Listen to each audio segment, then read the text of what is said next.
गुरुचरित्रातील एका कथेत एका स्त्रीने तिच्या मागील जन्मी एका माणसाकडून कर्ज घेतलेले असते व ते कर्ज ती फेडू शकलेली नसते.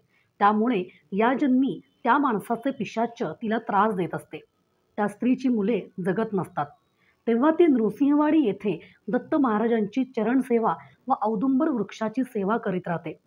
काही दिवसांनंतर एक दिवस दत्त माऊली तिच्या स्वप्नात दृष्टांत देऊन तिची पिशाच्च्यापासून सुटका करतात व पिशाच्च्यालाही मुक्ती देतात.